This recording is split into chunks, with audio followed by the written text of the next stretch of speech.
When Jack and I first saw the old house nestled on the edge of Willow Lane, it seemed like the perfect project for us. Charming, a bit run down, but affordable. We had always dreamed of renovating a house together, turning something forgotten into a place we could call home. So, with a mix of excitement and naivety, we signed the papers and moved in. Our adventure began in earnest a few days after settling in. Jack was peeling off layers of ancient wallpaper when he paused, his brow furrowed. Curious, I joined him and saw what had stopped him, a message scrawled on the plaster, barely legible under the dim light. "Leave now." Chilled, we exchanged a glance, but our curiosity pushed us further. Beneath the creaky floorboards in the living room, we found another message: "Don't dig deeper." These warnings ignited a debate between us. Should we heed these ominous cautions and halt our renovations, or should we dismiss them as pranks from a previous owner? Fear tugged at my heart, yet the mystery was too compelling to abandon. After a sleepless night, we agreed. It wasn't just our home we had bought, but a puzzle we needed to solve. Driven by a desire to uncover the secrets hidden within these walls, we decided to keep digging, unaware of just how deep these roots went. Our renovation work continued cautiously, each day unearthing more than just dust and debris. One afternoon, as we pried up the wooden slats of the dining room floor, we discovered a stack of yellowed newspapers. The headline is blaring about a locale missing person case. It was chilling to read the details, realizing they were connected to our new home. The next day, there was a knock at the door that would plunge us deeper into the heart of the mystery. Detective Harris stood on our doorstep, his presence stern yet weary. He introduced himself, his voice heavy with unspoken stories. "This house," he began slowly, "belonged to my brother. He vanished without a trace 5 years ago." The connection was immediate and unnerving. As we invited him in, Detective Harris shared more about his brother, Tom, a journalist who had been investigating corruption within the local real estate industry. His research, it seemed, led him to some dangerous discoveries about a crime syndicate using properties for illicit activities, discoveries that may have led to his disappearance. "The last time anyone saw him, he was heading home," Harris explained, his eyes scanning the room as if he could still see his brother walking through it. "I've always believed this house holds the key to what happened to him." His words hung in the air, dense with implication. The discovery of the newspapers suddenly felt like more than coincidence. They were a breadcrumb trail left behind, perhaps by Tom himself. Driven by a newfound resolve to help Harris find the truth, Jack and I agreed to aid in his investigation. As we delved deeper, the walls of our home seemed to whisper secrets, each room revealing more than just architectural features, but echoes of a buried truth that refused to stay hidden any longer. Our investigation took a startling turn one rainy evening. As we were replacing some floorboards in the hallway, Jack's hammer struck something solid beneath the wood. Curious, we pried it open to reveal a hidden compartment. Inside, wrapped in a weathered cloth, was a ledger. Its pages were filled with names, dates, and amounts, meticulously recorded. The names were of local officials and crime figures, tangled in a web of transactions that hinted at deep-seated corruption within the city's foundations. The gravity of our find hit us hard. This wasn't just any old paperwork. It was potentially explosive evidence that could topple powerful figures.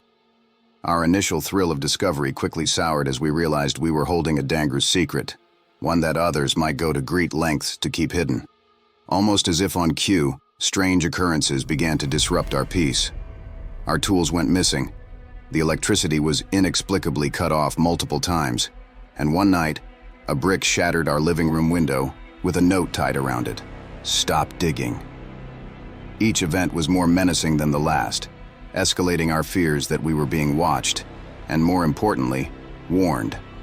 The situation reached a peak when we found our dog, Max, barking ferociously at the back door one night.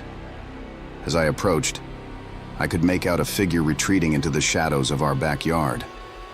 The realness of our peril couldn't be clearer. Detective Harris, when informed, insisted we take greater precautions.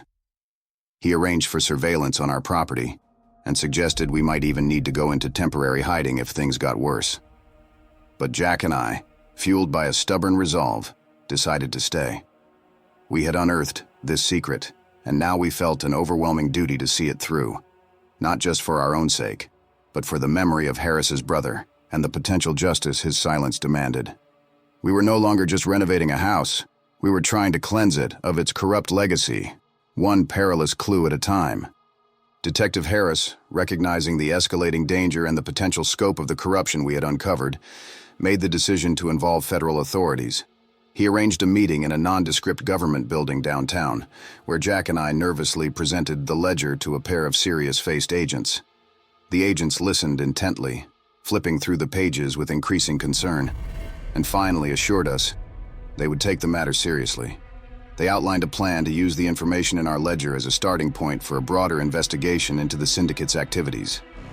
Back at home, the atmosphere had shifted palpably. Jack and I began noticing unfamiliar cars parked along our street at odd hours, their drivers obscured and unidentifiable. People we didn't recognize walked dogs past our house repeatedly, their glances too long to be casual.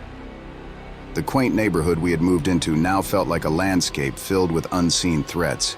Every stranger, a potential spy. The sense of intrusion reached a chilling climax one evening when, troubleshooting a loose wire in the living room, I discovered a small, almost imperceptible camera hidden behind the light fixture. Horrified, we searched the rest of the house and found more, tiny eyes peering from corners we had never thought to inspect. It became devastatingly clear that the syndicate had been monitoring us inside our own home, watching our every move since we had discovered the ledger. This revelation forced us to confront the depth and reach of the criminal network we were up against. No longer could we pretend this was just about a few corrupted officials. This was an organized entity, watching and willing to intimidate to protect its secrets. The fear was palpable, but so was our resolve. Strengthened by the knowledge that federal agents were now involved in protecting us, we prepared for what might come next. Determined to end the cycle of corruption that had tainted our home and threatened our lives.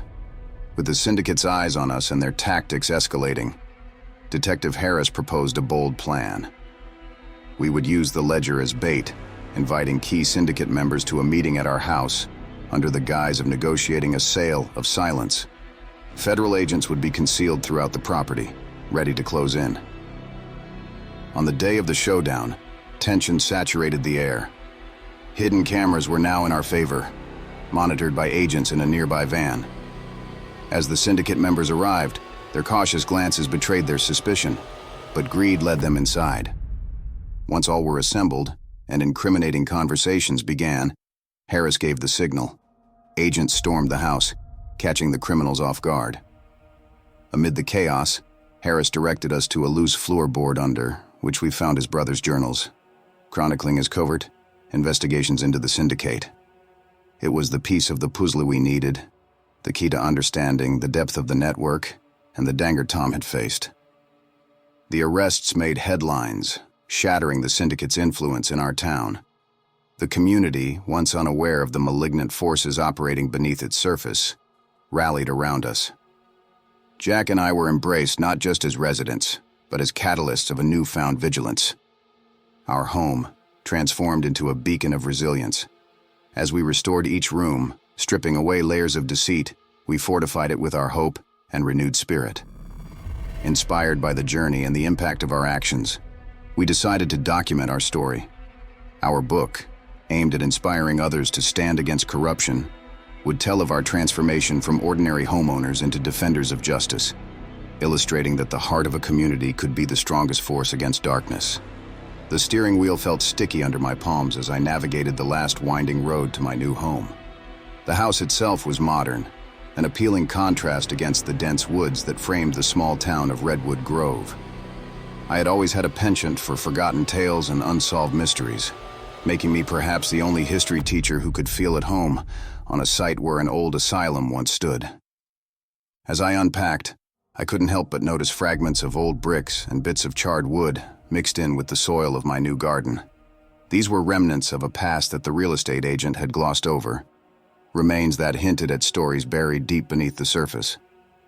My curiosity, as ever, got the better of me, urging me to piece together the hidden narrative of this place. A few days later, filled with questions and a growing fascination, I decided to venture into the local pub in hopes of gleaning more about the history of my new property. The pub was quaint, with antique lanterns and walls lined with photographs of Redwood Grove through the ages, a testament to its rich history. I settled at the bar, ordering a pint before casually mentioning my recent finds in the garden. The change in the atmosphere was palpable. The warm chatter cooled, and eyes that had been friendly turned sharp and assessing. The bartender, a burly man with deep-set eyes, leaned in close, his voice a low growl. "You best leave those stones where they lie, miss.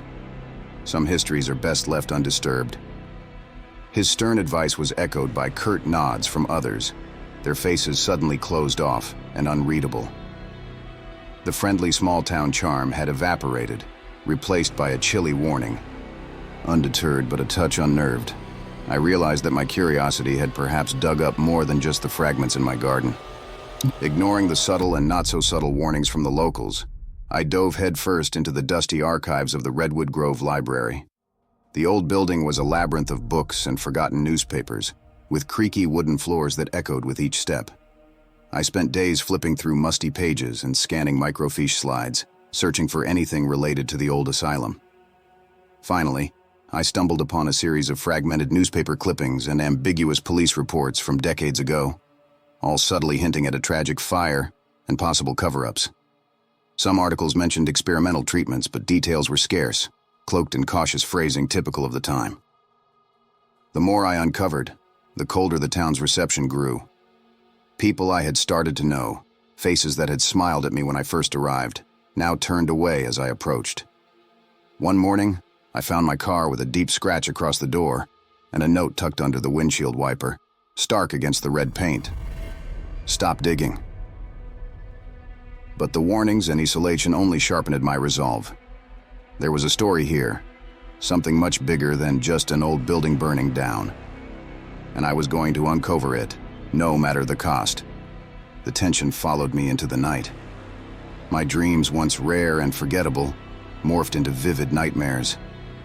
I was trapped in a raging inferno, the heat suffocating, as I ran down endless smoke-filled corridors. The screams of invisible people filled the air, their pain palpable. Shadowy figures darted through the flames, their faces twisted in agony, reaching out for help that never came. I would wake up drenched in sweat, the echo of their cries lingering in my ears. These nightmares, I realized, were not just stress-induced imaginations. They felt like echoes of real events. The collective trauma of the asylum's past reaching out through the veil of time. Each night, the dreams grew clearer, more intense, as if urging me to look deeper, to not turn away from the horrors that had been buried in this quaint town's beautiful facade. The story of the asylum was like a wound in the heart of Redwood Grove, festering beneath the surface. I was no longer just a history teacher in a new town. I was a seeker of truth, ready to confront whatever secrets lay buried in the shadows of the old asylum. I spent countless hours sifting through the historical archives at the local library. The documents were largely unhelpful, filled with bureaucratic paperwork and ambiguous reports. However, my persistence finally paid off when I discovered a hidden compartment in an old wooden filing cabinet. Inside was a sealed metal box, tarnished and heavy.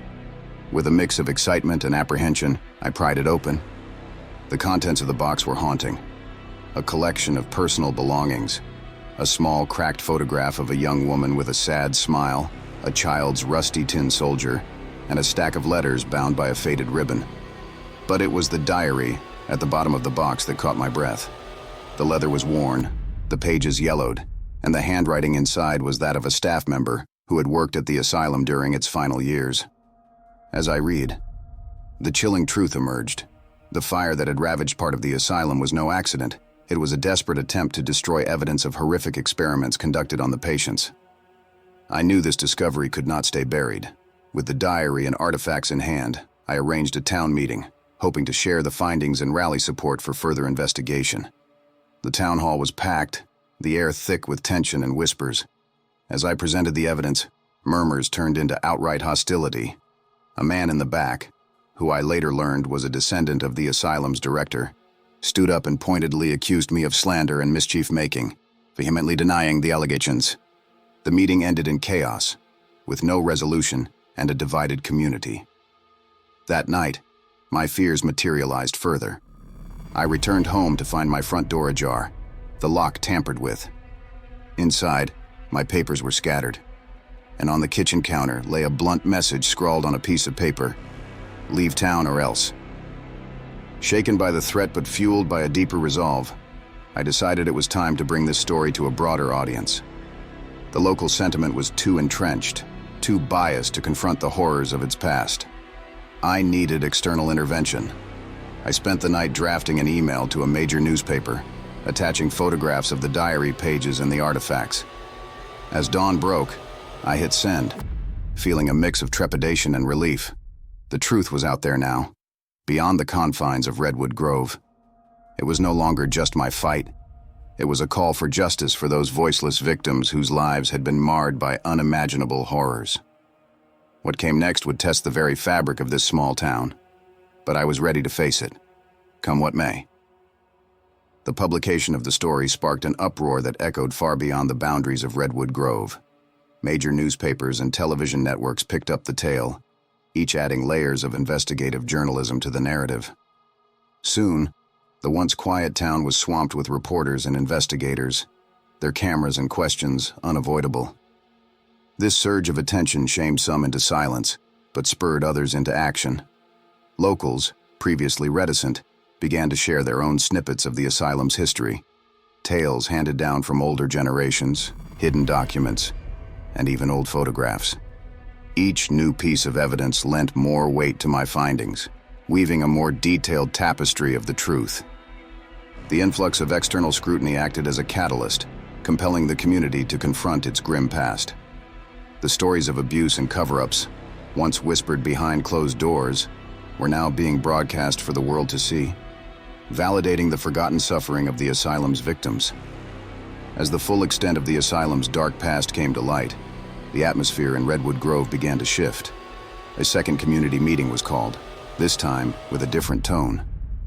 The air was charged with a somber, reflective energy as older residents, some tearful, stepped forward to share poignant family stories tied to the asylum, tales of lost relatives and hushed-up tragedies.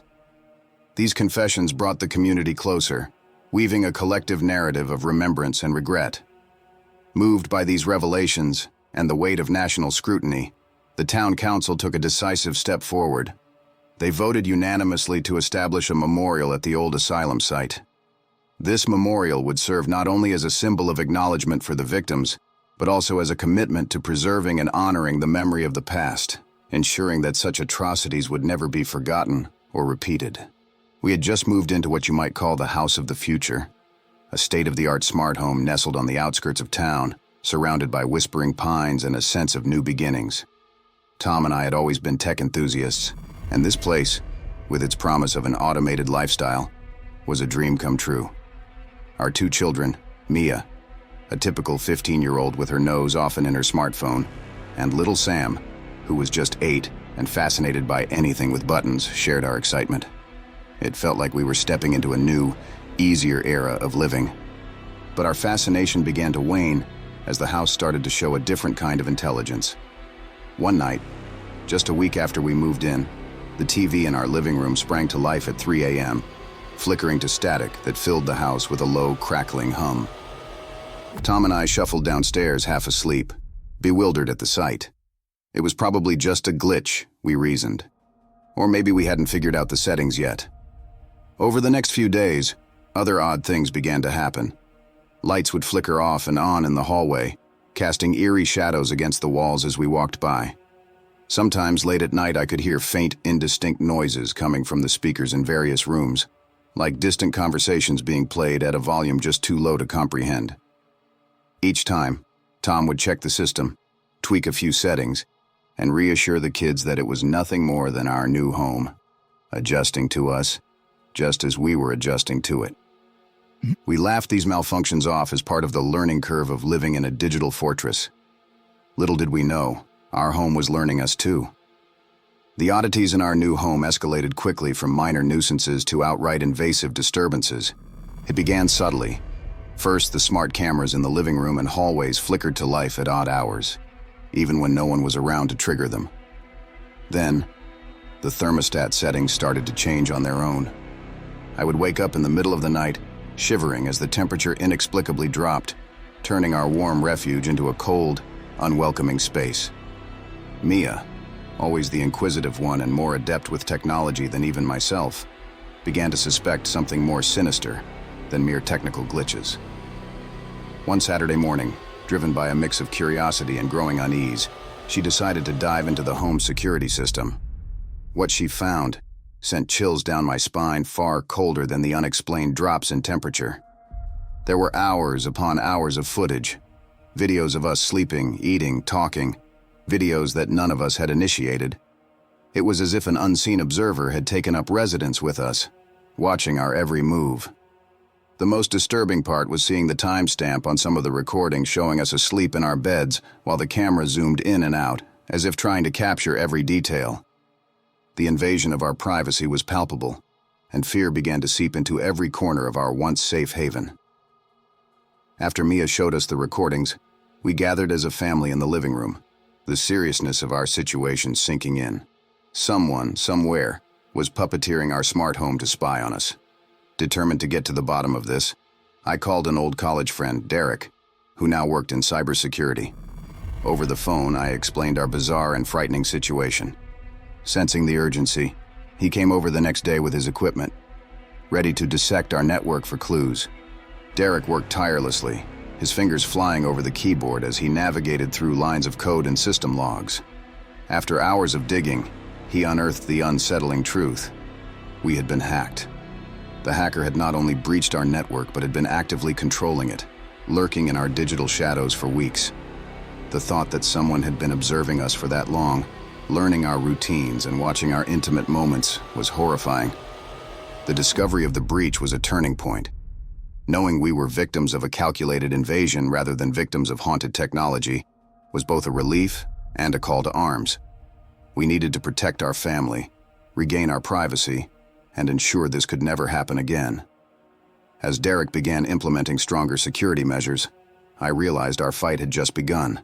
The hacker was still out there, and now that we were aware of their presence, I feared what they might do next. Derek, our cybersecurity expert, was hunched over his laptop, his eyes scanning the screen with a focus that belied the late hour. His coffee cup sat forgotten, cold on the kitchen table where we had set up our makeshift command center. "I think I've got something," he finally muttered, breaking the tense silence. Using advanced network tracing tools, Derek had managed to isolate and trace the IP address that had been accessing our system. It was local, much closer than any of us had anticipated. My heart pounded as he handed me a slip of paper with an address scribbled on it. The reality that the person invading our lives was so nearby sent a shiver through me. Without hesitation, we contacted the local police. Given the severity of the situation and the evidence Derek provided, they acted quickly. A team was dispatched to the address, and I insisted on going with them. As we drove through the quiet streets of our town, every shadow seemed sinister. Every streetlight flickered like an ominous warning. The address led us to a nondescript house on the edge of town. The police entered first, calling out, but there was no response. I followed cautiously behind, my stomach in knots. Inside, the scene was chilling. A room filled with monitors, each displaying different live feeds from numerous homes. Our living room, Mia's bedroom, the kitchen. Our private spaces exposed on these screens. It was like walking into the belly of a voyeuristic beast. The police secured the house and began their search for evidence. Amidst the technological setup, they found photos and documents that led to a shocking revelation. The hacker was no random criminal. He was a disgraced former employee of the smart home company that had installed our system. Fired for misconduct, he had turned his intricate knowledge of the system's vulnerabilities into a tool for revenge and chaos. This personal connection to the company explained the ease with which he had manipulated our smart home. He wasn't just a hacker. He was a spurned insider, using his expertise to terrorize and control families, mine included. As the police gathered evidence and began piecing together the extent of his crimes, I stood amidst the monitors, watching as officers turned off each screen. One by one, the images blinked out, and with each click, a small part of our privacy was restored. The relief was palpable, but the violation we had suffered would take much longer to heal. After the hacker was arrested, the veil of safety that a home is supposed to provide felt irreparably torn. The intrusion into our private lives left a deep scar. Each of us processed the shock differently. Tom grew more protective, constantly checking the locks and security settings, while Mia retreated inward, her bright spirit dimmed by the knowledge that someone had watched her most private moments. Determined not to let this ordeal define us, we decided to channel our experience into something positive. We launched a campaign to raise awareness about digital security, sharing our story publicly to highlight the vulnerabilities, even in the most advanced systems. Our living room, once the site of silent surveillance, became our stage for webinars and interviews, guiding others on securing their homes against digital intruders. This initiative not only helped mend our sense of control, but also brought us closer as a family.